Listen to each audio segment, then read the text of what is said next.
10 kesalahan yang sering dilakukan mahasiswa saat menyusun skripsi ataupun tesis. Nah, di antara 10 kesalahan ini mana yang sering kamu lakukan? Yang pertama, mahasiswa seringkali menyusun skripsi atau tesis itu tidak sesuai dengan pedoman skripsi atau tesis dari kampusnya masing-masing. Karena seperti yang kita tahu, setiap kampus memiliki pedoman sendiri-sendiri sehingga mahasiswa harus mencermati pedoman kampusnya masing-masing. Misalkan ada yang penelitiannya sebenarnya adalah kualitatif, biasanya ada yang mengambil formatnya justru malah kuantitatif, sehingga ini perlu diperhatikan oleh mahasiswa. Kesalahan kedua yang sering dilakukan oleh mahasiswa yaitu mahasiswa seringkali hanya copy paste dari skripsi ataupun tesis milik kakak tingkat atau milik orang lain, sehingga biasanya bagian kajian teori itu ataupun bagian latar belakang misalnya, biasanya seringkali mahasiswa hanya copy paste memindahkan tulisan dari milik orang lain ke skripsi ataupun tesis yang disusun, sehingga ini menjadi salah satu kesalahan yang sangat fatal yang sering sekali dilakukan oleh mahasiswa. Kemudian kesalahan yang ketiga yang sering sekali juga dilakukan yaitu mahasiswa seringkali tidak melakukan parafrase ketika mengutip dari suatu teori ataupun pendapat ahli. Jadi biasanya mahasiswa hanya menulis apa adanya ya. Biasanya kalau kita membaca buku, kemudian kita hanya dituliskan apa adanya yang ada di buku, kemudian dipindahkan ke skripsi kita ataupun tesis kita. Sehingga ini adalah menjadi salah satu kesalahan karena nanti bisa dianggap sebagai plagiat ya ketika karya teman-teman itu nanti dicek menggunakan aplikasi Turnitin.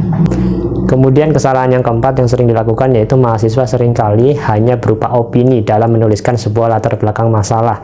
Ya ini, padahal latar belakang masalah itu bukan hanya sekedar opini, tetapi harus ada data dan juga buktinya. Paling tidak harus ada hasil-hasil penelitian yang mendukung ataupun pernyataan yang mendukung. Nah ini kesalahan yang paling banyak juga dilakukan oleh para mahasiswa. Kemudian kesalahan yang kelima yang juga sering sekali dilakukan oleh mahasiswa yaitu mahasiswa seringkali dalam menyusun sebuah paragraf di latar belakang itu tidak nyambung gitu ya. Jadi antara paragraf yang satu ke paragraf yang kedua dan seterusnya itu biasanya tiba-tiba langsung pindah topik dibahas tanpa ada keterkaitan. Nah ini kan kalau dibaca menjadi kayak aneh gitu ya. Kok bisa tiba-tiba paragraf satu membahas A, paragraf kedua membahas B. Lah ini padahal antara A dan B ini tidak saling terkait gitu. Nah ini yang perlu diperhatikan juga caranya yaitu agar antar paragraf ini bisa menjadi padu seperti itu.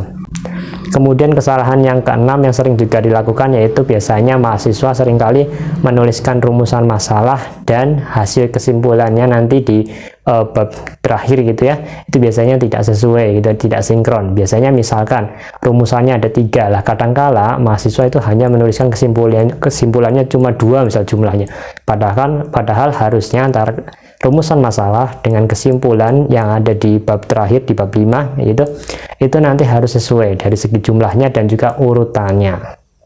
Kemudian kesalahan yang ketujuh yang sering sekali juga dilakukan yaitu mahasiswa seringkali tidak melakukan sintesis ketika membuat sebuah kajian teori.